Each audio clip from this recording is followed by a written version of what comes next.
Hello, first graders. It is great to see you all again. For our read aloud today, we're going to continue with our desert theme, and our book for today is called What Can Live in a Desert by Sheila Anderson. So, there's only one way to find out. Let's start this book and get reading. A desert is a habitat. It is where plants and animals live.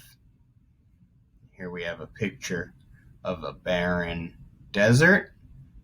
And over here it looks like this is a wolf or perhaps a coyote. Animals have special adaptations.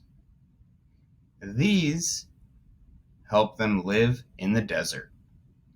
And adaptations are traits or specific body parts or skills that they've taught themselves or that they've grown over time that help them survive in specific areas like the desert. Foxes have large ears that send out heat to help keep them cool.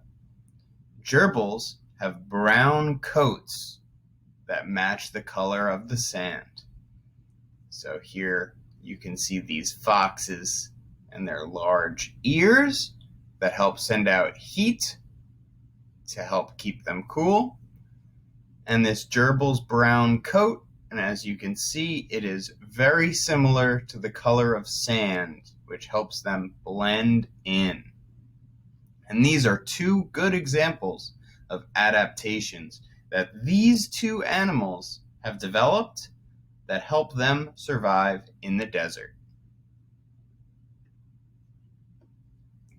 Desert geckos have webbed feet. They can walk on top of sand without sinking. So these desert geckos developed webbed feet that help them stand on top of the sand without sinking into it.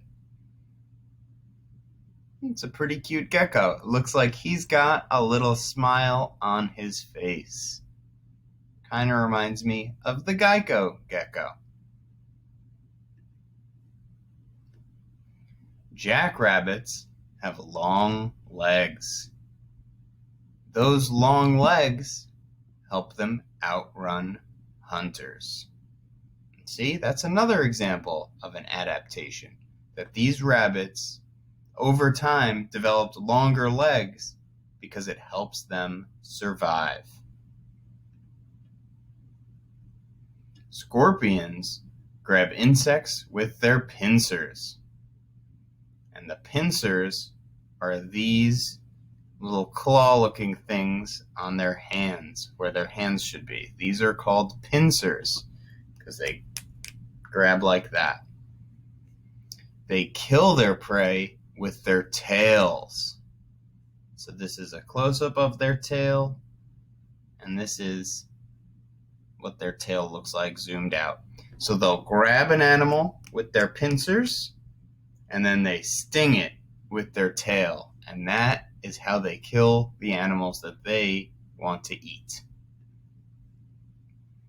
Roadrunners, that's a type of bird, have long legs. This helps them run from danger or chase down dinner.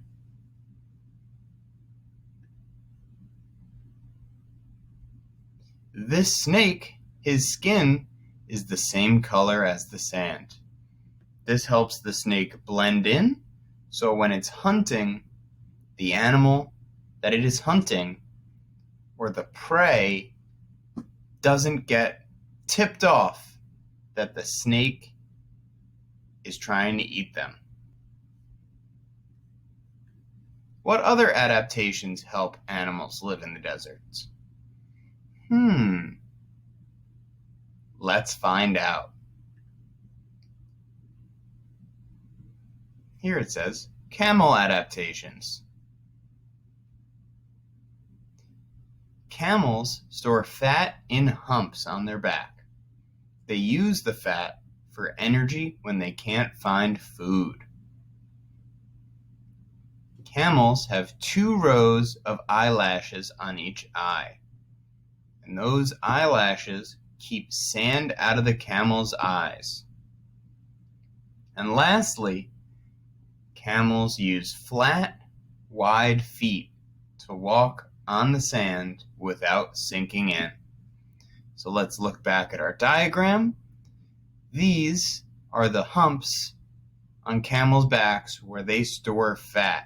And that extra fat serves as food when they're not able to find food. So that way they don't have to starve if they're not able to find food today. They know they have some food stored in their humps.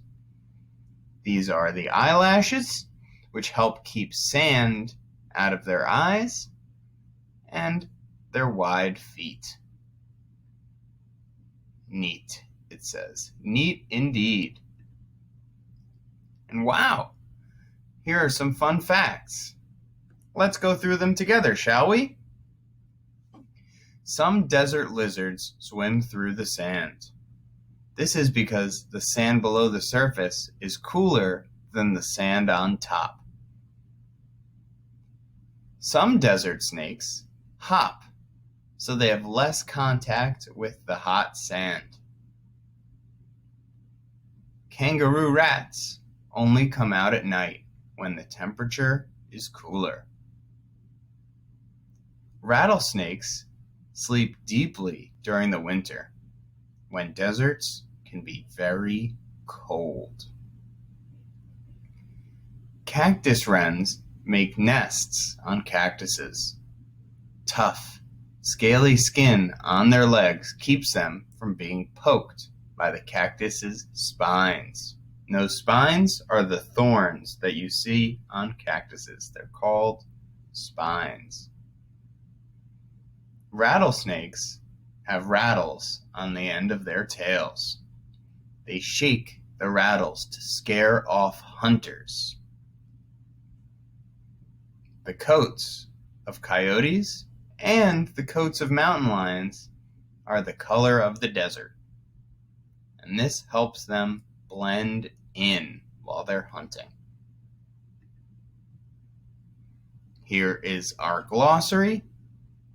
So I want to invite you to pause the video now if any of the words throughout the story that were in bold, the vocab words for this book, if you were unclear on what they meant, or maybe I did a bad job of explaining them, take a second now to pause the video and look over here, and you'll see the full definition and a picture of the words in our glossary.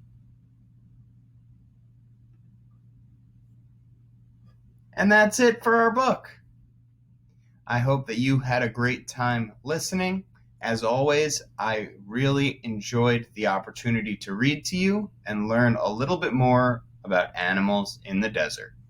I hope you have a great rest of your day, and I will see you later. Bye-bye.